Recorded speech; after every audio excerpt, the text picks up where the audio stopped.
يا أيتها النفس المطمئنة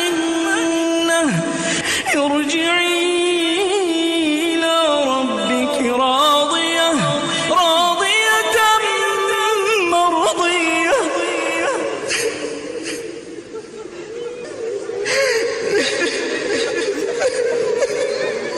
Abdullah ibnu Mas'ud radhiyallahu ta'ala anhu, beliau ketika bercerita tentang para sahabat, deskripsinya cuma 3. Mereka para sahabat itu abarruhum quluban, paling bersih hatinya. Itu para sahabat. Kita sering mendengar hadis baginda Rasul sallallahu alaihi wasallam, ketika baginda Rasul suatu ketika dalam majlisnya, rupanya masuk seorang laki-laki. Dia masuk dalam kondisi sebelumnya baginda Rasul mengatakan, dakhala alaikum rajulun min ahli jannah, akan masuk kepada kalian satu orang laki-laki dan dia itu termasuk ahli syurga. Rupanya tiba-tiba masuk seorang laki-laki yang umurnya tidak terlalu tua dan tidak terlalu muda, dalam kondisi air bekasan wudhunya itu menetes dari jenggotnya. Para sahabat melihat, siapa gerangan laki-laki itu? Rupanya si fulan. Hari yang selanjutnya demikian. 3 kali baginda Rasul mengulangi. Abdullah ibnu Umar radhiyallahu ta'ala anhu mengatakan, la attabi'annahu, aku akan mengikutinya supaya aku tahu apa yang dia amalkan di rumah. Pura-pura menjadi tamu, akhirnya beliau tidak mendapatkan sesuatu yang spesial. Tidak ada yang spesial. Ibadah sama seperti orang lain, qiyamul lail sama seperti orang lain. Apa spesial? Hamba Allah yang dikatakan oleh baginda Rasul ini akan masuk surga. Tidak ada yang spesial.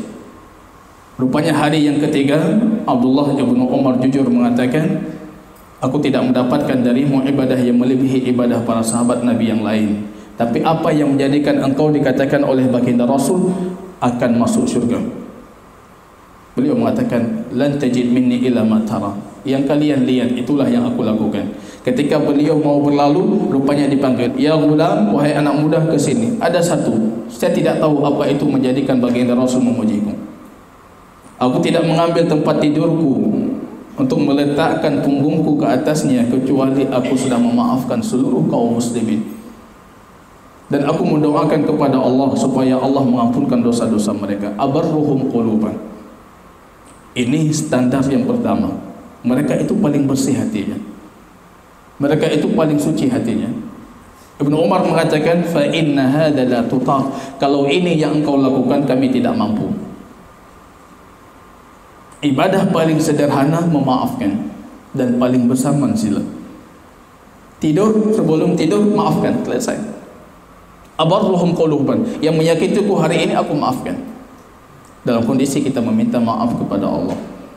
Abarruhum quluban wa a'makuhum ilman. Ibnu Mas'ud mengatakan generasi terbaik ini a'makuhum ilman, paling dalam ilmunya. Ilmu tuntut lagi, ilmu pelajari lagi. Wa aqalluhum takallufan, dan mereka umat paling simpel. Gampang mereka beribadah. Simpel. Kalau Rasul mengatakan, perintahkan, lakukan. Rasul larang, tinggalkan. Rasul kabarkan, terima. Percaya apa yang dikabarkan oleh baginda Rasul. Selesai. Bukan seperti maghdubi alaihim. Ini kira-kira apa? Kalau ini boleh tidak? Kalau ini boleh tidak? Kalau ini boleh tidak? Kita tidak pernah mendapatkan para sahabat itu bertanya demikian. Rasul mengatakan, tolong kalian, man shalla, yang salat dalam satu hari itu 12 rakaat, yang kita namakan dengan rawatib, banallahu lahu baitan fil jannah, Allah bangun untuknya rumah di surga. Mereka tidak bertanya, kira-kira kalau sebelum asar baginda Rasul dapat enggak surga? Kalau sebelum maghrib dapat enggak surga? Sebelum isya dapat tidak? Kalau Rasul katakan, selesai. Aqalluhum takallufan, mereka tidak ingin membebani diri dengan hal-hal yang tidak diperlukan.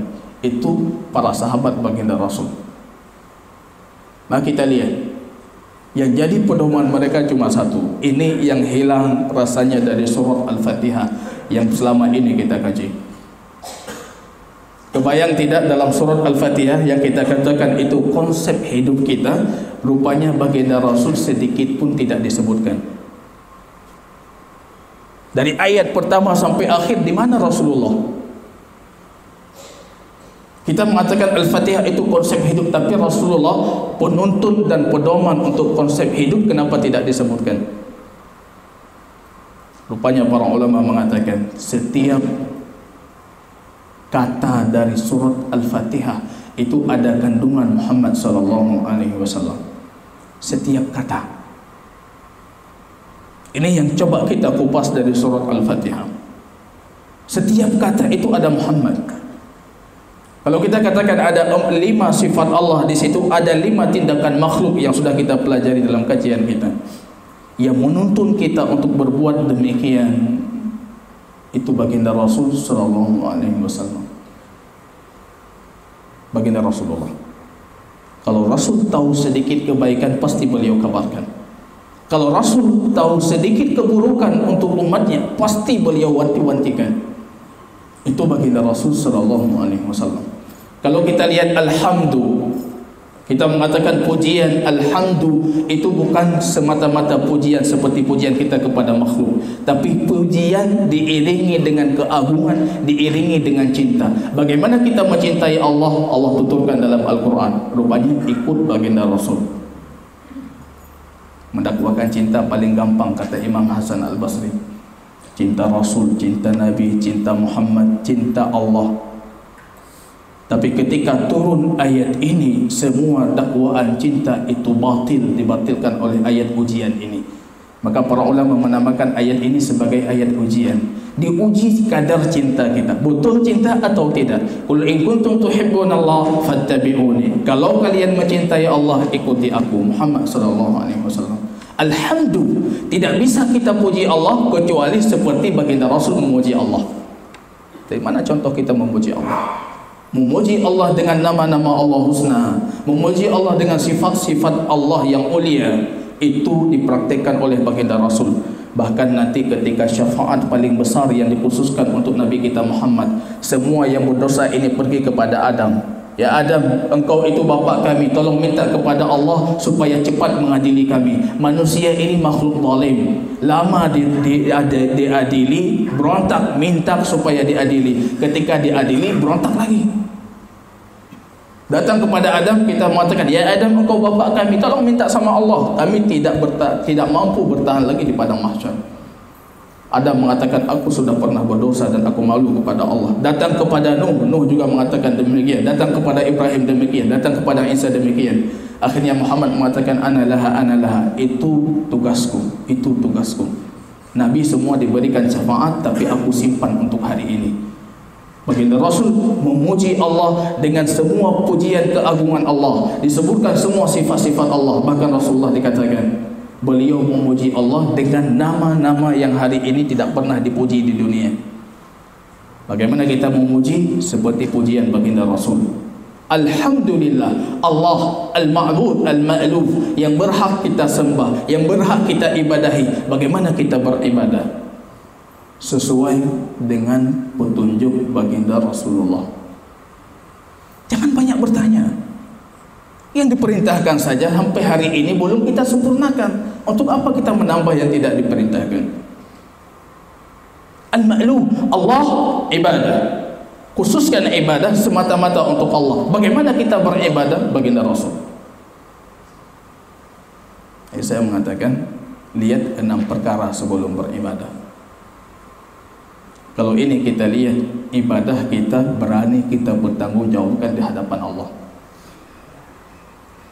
Yang pertama kita lihat itu adatnya, jumlahnya sama tidak seperti jumlah di zaman baginda Rasul sallallahu alaihi wasallam. Subuh 2 rakaat kita lebihkan? Tidak.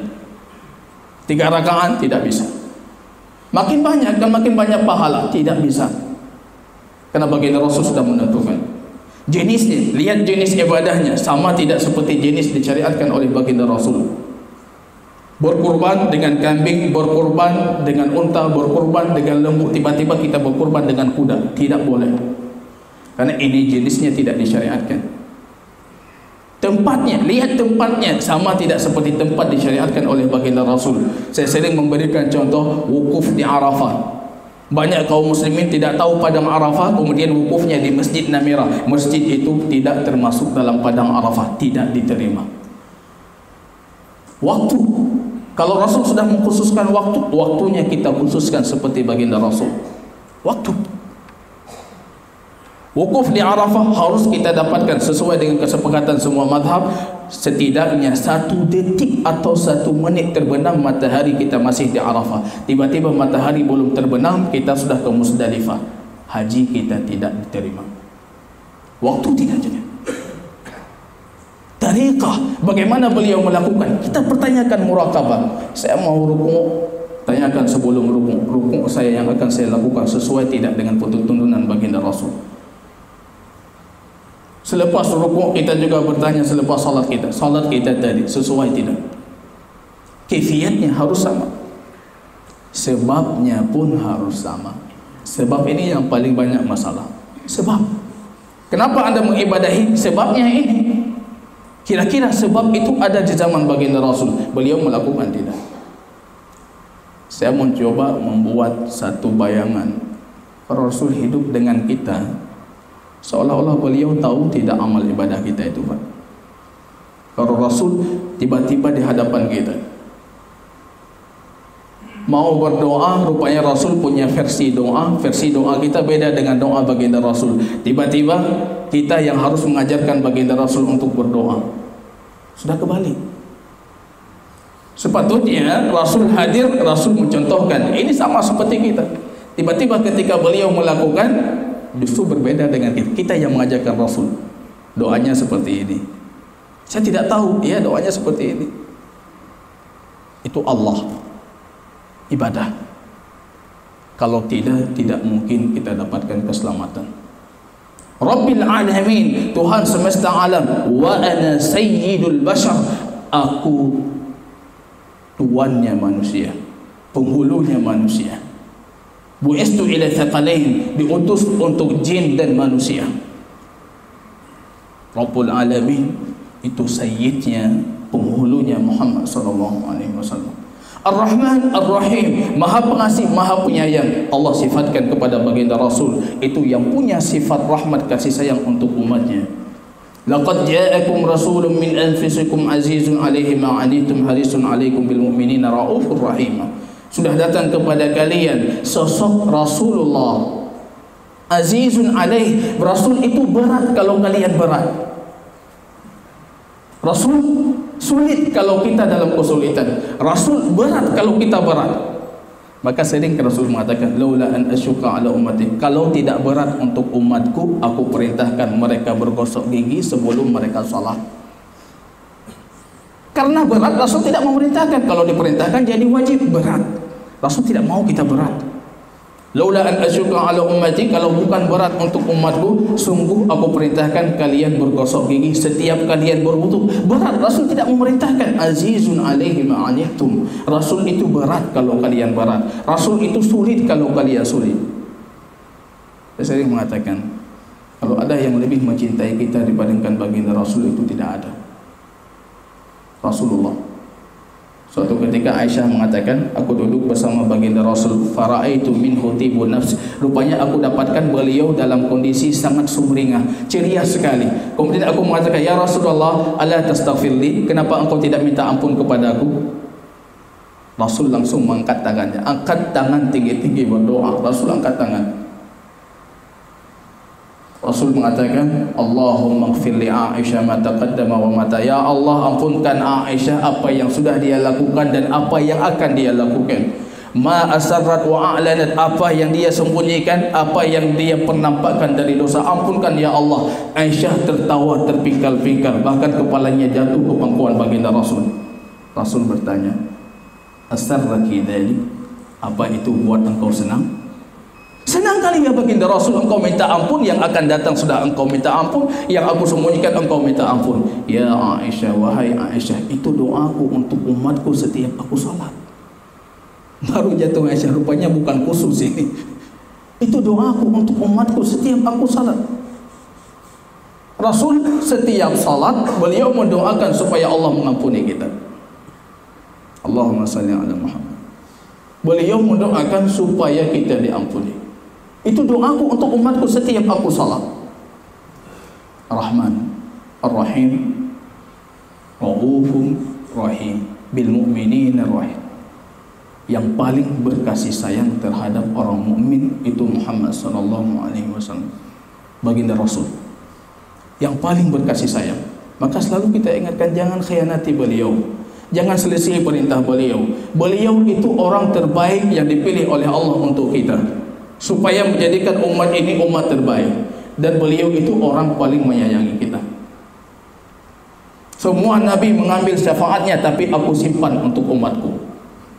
Semua nabi punya permintaan yang dikhususkan oleh Allah dikabulkan, tapi aku khususkan permintaanku untuk umatku.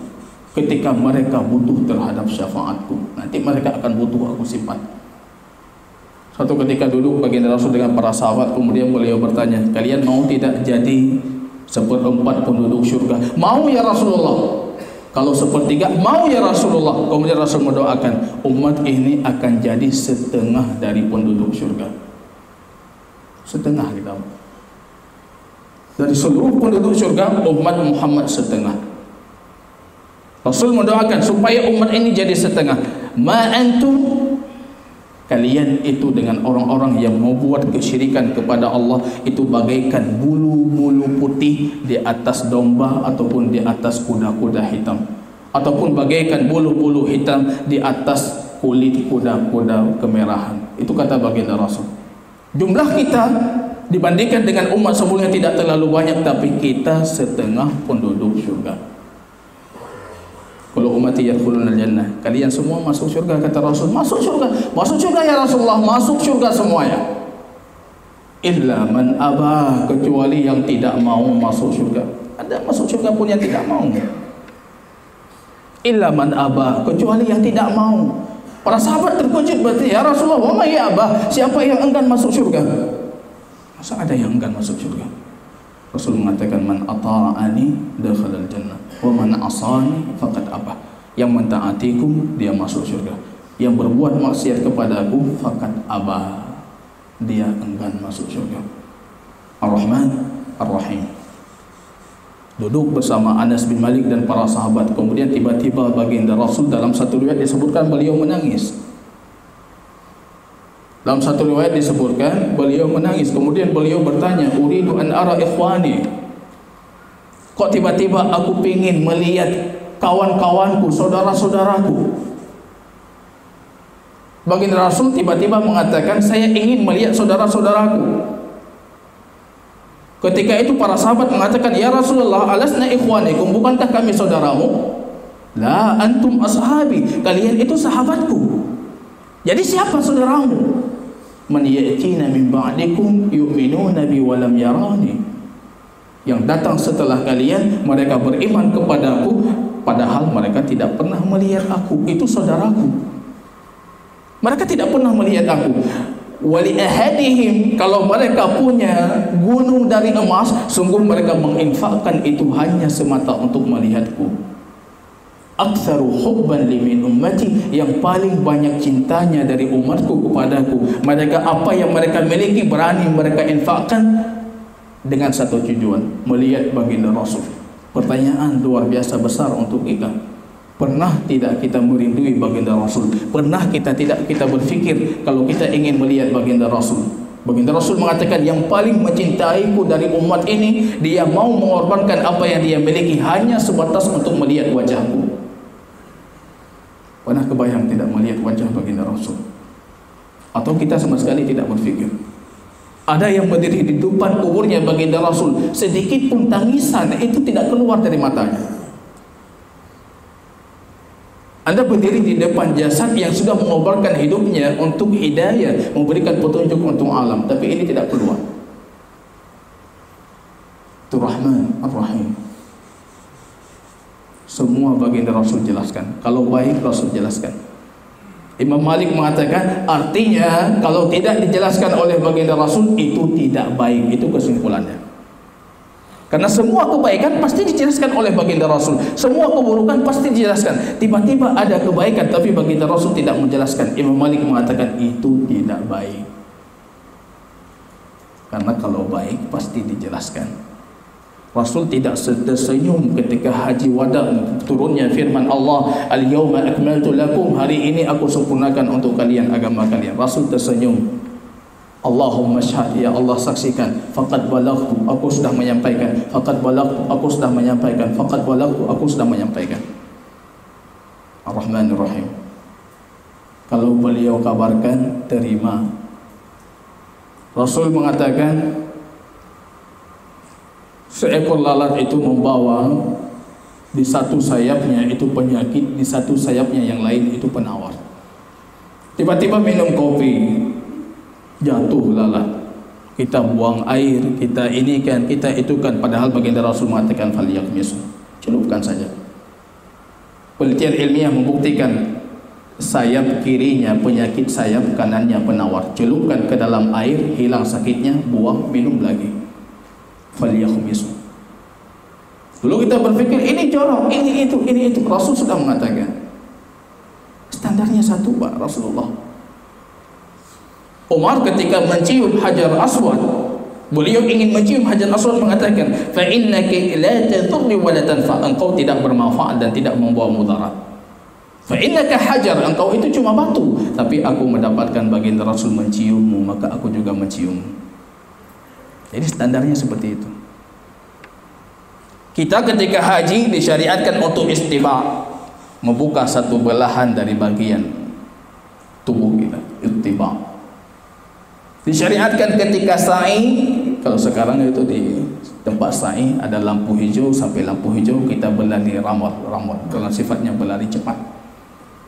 Umar mengatakan, dulu ketika Umratul Qadha kami datang ke Mekah, orang-orang musyrik berteriak dan mereka tertawa. Lihat mereka orang muslim datang dari Madinah, mereka dalam kondisi sakit-sakitan karena ditempa dengan cuaca Madinah yang ekstrim. Rasul mengatakan kepada para sahabatnya, ketika kalian sa'i, hendaknya kalian mempercepat jalan kalian, beramal. Ketika kalian tawaf, hendaknya nampakkan bagian tubuh kalian supaya mereka melihat kalau kalian bukan orang sakit-sakitan.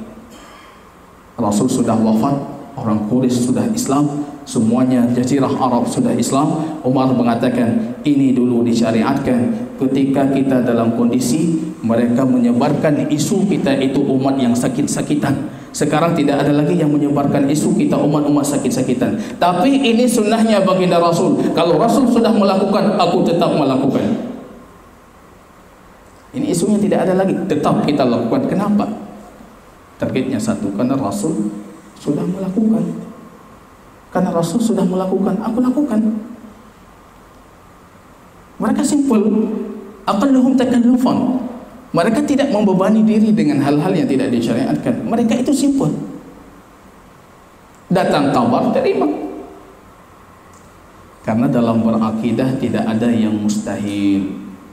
Yang ada yang membingungkan. Bingung itu karena logika nalar kita terbatas.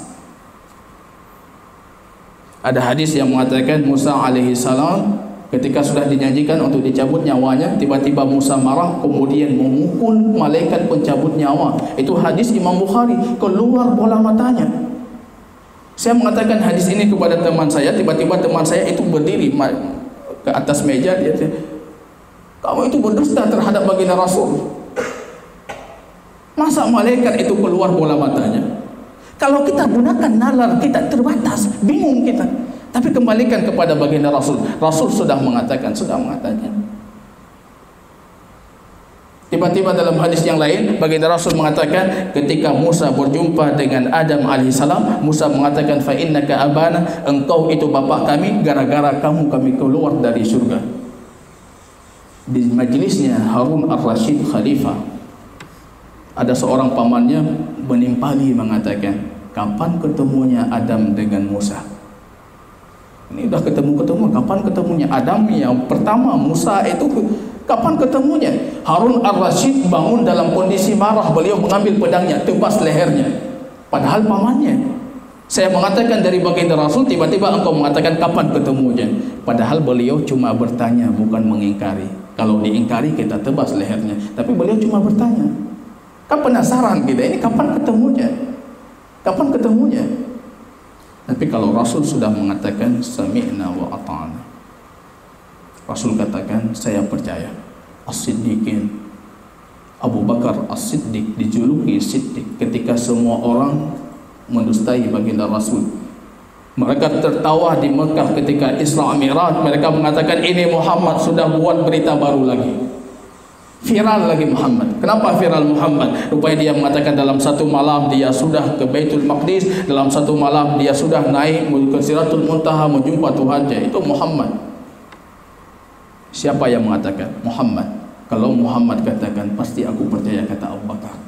Tidak penting apa yang beliau katakan, tapi yang paling penting siapa mengatakan? Muhammad. Muhammad aku percaya. Dijuluki dengan Siddiq. Wa may yuti'illahu war rasul fa ulaika alladhi an'ama Allahu 'alaihim minan nabiyyin wasiddiqin, nabi, para siddiqin, para syuhada, para salihin. Wa hasuna ulaika rafiqa. Mereka itu gerombolan kafilah terbaik yang menuju Allah. Mereka itu. Rutbah pertama setelah para nabi itu siddiqin, yang selalu mempercayai. Percaya. Maliki yaumiddin, Allah itu raja. Raja punya perintah, raja punya larangan, raja punya berita. Yang menyampaikan perintah, yang menyampaikan larangan, yang menyampaikan berita kepada kita itu Muhammad sallallahu alaihi wasallam. Maka Maliki yaumiddin itu artinya kita mentaati perintah Allah sesuai yang disampaikan oleh baginda Rasul sallallahu alaihi wasallam. Ya ayyuhalladzina amanu atiiullaha war rasul wa ulil amri minkum. Taat Allah, taat Rasul, taat pemimpin-pemimpin kalian, taat pemimpin-pemimpin kalian. Fa in tanaza'tum fi syai'in, kalau kalian berselisih fi syai'in, dalam sesuatu apapun, besar kecil, farudduhu ila Allah wa Rasul, kembalikan ke Allah dan Rasul. Bukan kalau besar kita kembalikan ke Allah dan Rasul, kecil pun kita kembalikan ke Allah dan Rasul. Berselisih ini seperti apa? Allah dan Rasul di situ pandangannya apa? Firmannya apa? Sabdanya apa? Farudduhu ila Allah wa Rasul in kuntum tu'minuna billah, kalau kalian beriman. Artinya syarat beriman itu 3, Pak. Yang pertama, berselisih kembali ke Allah dan Rasul. Yang kedua, ketika Allah dan Rasul memutuskan, imani, percaya dan ridha. Yang ketiga, kalau Rasul sudah wafat, kembalikan ke Quran dan sunnahnya baginda Rasul. Itu syarat iman dalam ayat kita bacakan 599 surat An-Nisa. In kuntum tu'minuna billahi wal yawmil akhir, kalau kalian beriman kepada Allah, kalian beriman ke hari akhir, maka kembalikan kepada Allah dan Rasul. Rasul suatu ketika beliau duduk mengatakan kepada para sahabat, yushiku ayyatiya ala ahadikum, yang aku paling khawatirkan terhadap umat ini, tiba-tiba datang sebuah laranganku kepada mereka. Mereka sambil duduk ala arikatihi, di atas sofanya, kemudian dia berteriak mengatakan, bainana wa bainakum kitab Allah, yang jadi hukum antara kita itu cuma kitab Allah, Al-Quran. Yang dihalalkan Quran kami halalkan, diharamkan Al-Quran kami haramkan. Baginda Rasul marah. Beliau mengatakan, kalau kondisi seperti itu kalian tidak beriman, apa yang aku haramkan sama seperti apa Quran haramkan, apa yang aku halalkan sama seperti apa yang Quran halalkan. Tidak ada beda Al-Quran dengan sunnahnya baginda Rasul yang sahih. Semuanya kembali kepada satu sumber. La yantiqu anil hawa, Rasul tidak berbicara dengan hawa nafsu. Fa innahu wahyun yuha, itu cuma wahyu yang diwahyukan kepada baginda Rasul sallallahu alaihi wasallam. Maka lihat para sahabat itu, kalau Rasul sudah mengatakan, mereka terima, mereka jalankan. Terima, jalankan. Ummu Habibah itu perawi hadis yang salat 12 rakaat dibangun rumah di syurga. Selepas itu beliau mengatakan, ma taraktuhunna, aku tidak pernah meninggalkan 12 rakaat ini semenjak aku dengar dari baginda Rasul. Tidak pernah aku tinggalkan. Rupanya perawi dari tabi'in itu bernama Anbasah. Anbasah ini juga mengatakan demikian. Semenjak aku dengar dari Ummu Habibah, aku tidak pernah meninggalkan 12 rakaat rawatib. Anbasah ini meriwayatkan hadis kepada Amr ibnu Aus. Amr ibnu Aus juga mengatakan, semenjak aku dengar dari Anbasah, aku tidak pernah meninggalkan 12 rakaat. Amr bin As menyampaikan hadis ini kepada satu tabi'in lain yang bernama Nu'man ibn Salim. Nu'man ibn Salim mengatakan, semenjak aku dengar dari Amr bin As tidak pernah aku tinggalkan. Sampai ke kita, tiba-tiba kita yang mengatakan, selalu aku tinggalkan. Itu perawi musalsal deh. Hadis musalsal itu menarik. Hadis dinukilkan secara sifat dan bentuknya. Bagaimana disifatkan? Mereka mengatakan, ditambah ucapan, ditambah ucapan. Aku tidak pernah meninggalkan. Aku tidak pernah meninggalkan. Aku tidak pernah meninggalkan. Ali diajarkan oleh baginda Rasul kalau mau tidur, subhanallah 33 kali. Alhamdulillah 33 kali. Allahu Akbar 34 kali. Genap 100 kali. Ali mengatakan, ma taraktuhunna, aku tidak pernah meninggalkan semenjak aku dengar dari baginda Rasul. Bukan seperti kita, Pak. Ini Rasulullah, saya kurang ini, coba cari dulu pendapat lain. Kadang-kala menariknya, umat ini menarik sekali. Kalau kita bicara tentang Imam Syafi'i sudah selesai kalau Imam Syafi'i. Tapi kalau kita katakan ini Rasulullah, kita masih berpikir. Di mana standar kita, masdar talaqi kita? Bagaimana kita mengambil keilmuan Allah itu? Allah Rasul, Allah Rasul. Maliki yaumiddin. Ini juga ada makna implisitnya. Kalian akan dihisab dan persiapkan amal kalian ketika dihisab. Amal yang terbaik, kata Imam Ibn Waraj, itu yang kalian punya jawaban ketika kalian berdiri di hadapan Allah. Itu amal terbaik. Kira-kira jawaban kita punya tidak untuk amal kita? Kalau punya, amalkan. Kalau tidak punya, jangan. Karena berdiri di hadapan Allah, kita belum tentu punya jawaban. Belum tentu punya jawaban. Maliki yaumiddin. Iyyaka na'budu, hanya engkau kami sembah, ibadah itu petunjuknya Rasulullah. Iyyaka nasta'in, hanya engkau kami tempat kami minta pertolongan, itu juga petunjuknya baginda Rasul. Ihdinas siratal mustaqim, Rasul mengatakan sirati, ini jalanku. Ana alaihi wa ashabi, aku di atasnya dan para sahabatku. Aku di atasnya dan para sahabatku. Maka akhir dari ayat itu, ghairil maghdubi waladhdallin. Umat manusia itu terbagi 3 kelompok. Ada yang berilmu, mengamalkan ilmunya. Ada yang kedua, al-maghdub, yang dimurkai, berilmu tidak mengamalkan ilmunya. Yang ketiga, al-dhalin, yang sesat, mengamalkan tapi bukan berdasarkan ilmu. Yang kita minta dalam salat kita, siratal ladzina an'amta alaihim, jalan yang ditempuh oleh orang-orang berilmu dan mereka mengamalkan ilmunya, dan itu orangnya sangat sedikit. Wa ma utitum minal ilmi illa qalil, yang kalian diberikan dari ilmu itu cuma sedikit. Yang mengamalkan ilmu itu lebih sedikit. Yang mendakwahkan ilmu yang dia amalkan dan dia ketahui itu lebih sedikit. Kemudian yang bersabar ketika dia berdakwah itu jauh lebih sedikit.